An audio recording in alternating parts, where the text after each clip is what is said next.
Assalamualaikum warahmatullahi wabarakatuh. Baik, perkenalkan nama saya Ikin Mawarda dengan NIM 225790009. Baik, kali ini saya ingin mencoba menjelaskan materi mengenai regulasi sandboxing untuk mendorong inovasi fintech di negara-negara BRICS. Yang pertama itu latar belakang.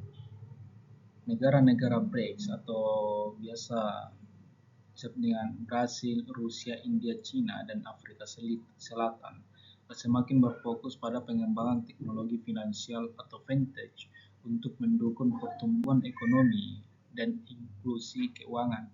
Fenomena ini didorong oleh kebutuhan akses layanan keuangan yang lebih cepat, efisien, dan mudah diakses bagi seluruh masyarakat, termasuk yang tinggal di daerah terpencil.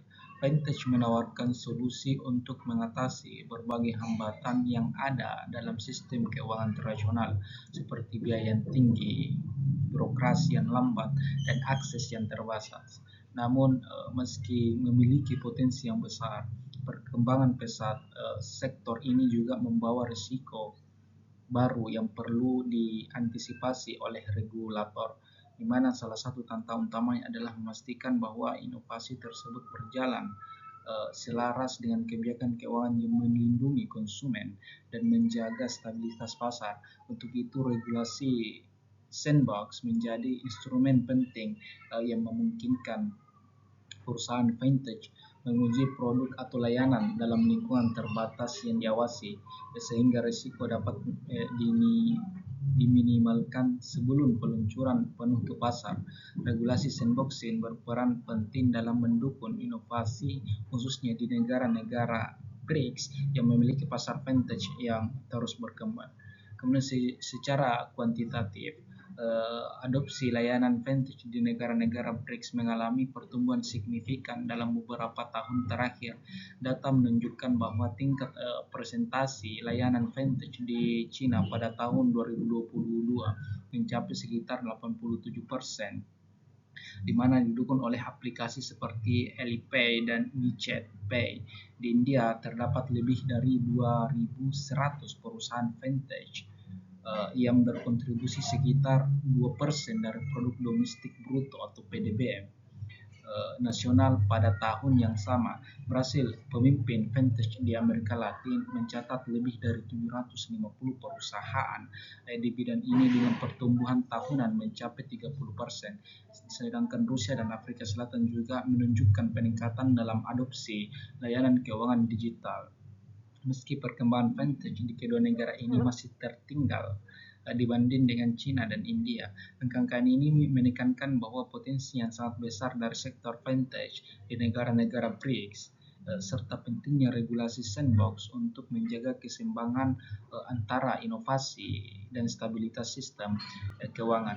Kemudian regulasi sandboxing penting untuk diterapkan di negara-negara BRICS karena dapat menjadi instrumen kebijakan yang efektif untuk mendukung inovasi fintech sambil menjaga keamanan dan keandalan sistem keuangan, di mana kajian ini bertujuan untuk memahami peran regulasi sandboxing dalam memfasilitasi perkembangan sektor fintech di negara-negara BRICS. Selanjutnya yaitu permasalahan.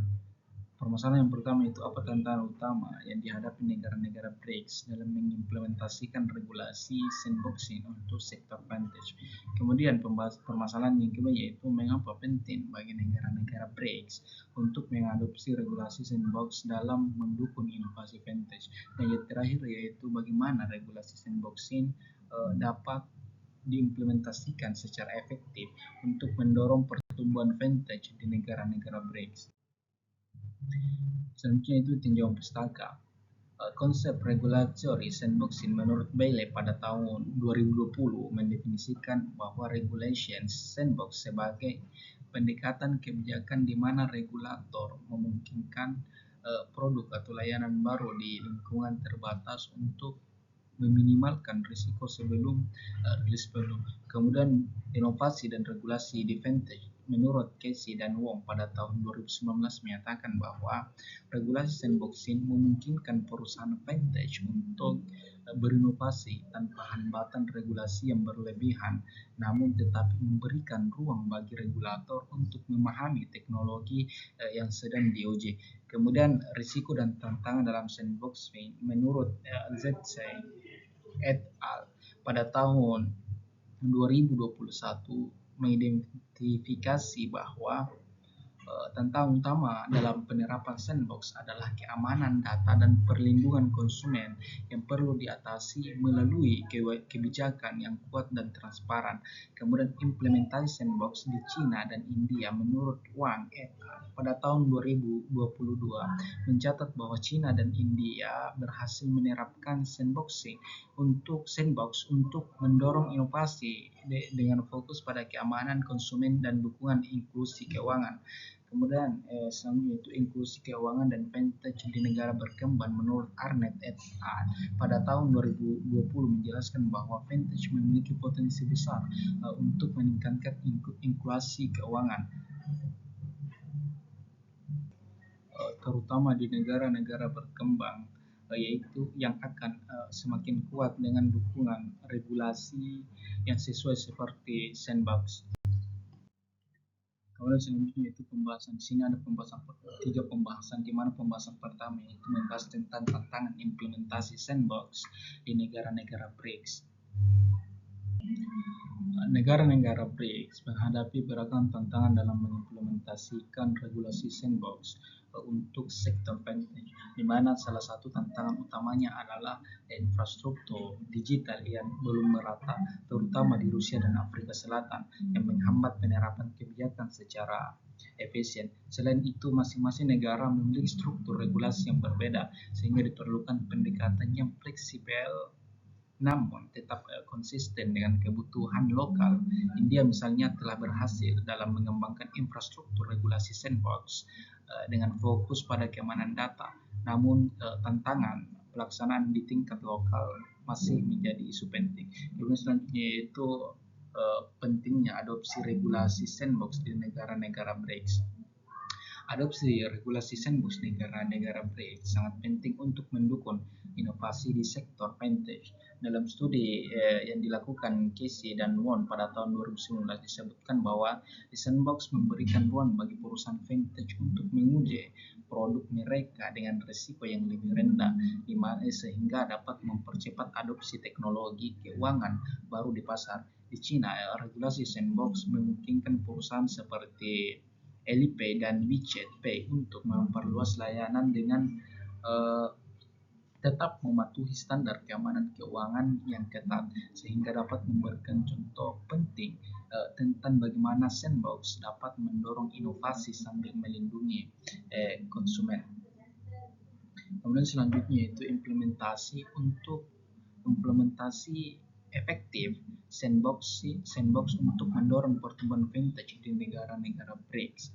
Implementasi ini yang efektif, implementasi sandbox yang efektif ini memerlukan kolaborasi antara regulator bekerja sama dengan perusahaan untuk menciptakan kerangka kerja yang mendukung inovasi tanpa mengorbankan perlindungan konsumen, di mana pendekatan sektor fintech di negara tersebut sebaliknya di Rusia dan Afrika Selatan, infrastruktur yang kurang mendukung menjadi hambatan yang perlu diperbaiki. Agar sandboxing dapat diimplementasikan dengan baik, penting bagi negara-negara BRICS untuk terus memperbarui kebijakan sandbox mereka agar selaras dengan perkembangan teknologi dan kebutuhan pasar. Kemudian selanjutnya itu kesimpulan, di mana secara keseluruhan regulasi sandboxing adalah instrumen kebijakan yang strategis untuk mendukung inovasi di sektor fintech di negara-negara BRICS dengan menyediakan lingkungan uji yang kontrol. Regulasi sandbox memungkinkan perusahaan fintech untuk mengembangkan layanan baru tanpa harus menanggung risiko regulasi yang tinggi. China dan India telah menunjukkan keberhasilan dalam mengadopsi regulasi ini, sementara Brasil, Rusia, dan Afrika Selatan masih membutuhkan penguatan kebijakan untuk mencapai hasil yang optimal. Namun, keberhasilan regulasi sandbox juga bergantung pada kesiapan infrastruktur global, di mana kerjasama yang kuat antara regulator dan industri, serta pembaruan kebijakan yang konstan, kolaborasi antara pemangku kepentingan menjadi kunci dalam mengimplementasikan sandbox secara efektif untuk memajukan industri vintage di negara-negara BRICS.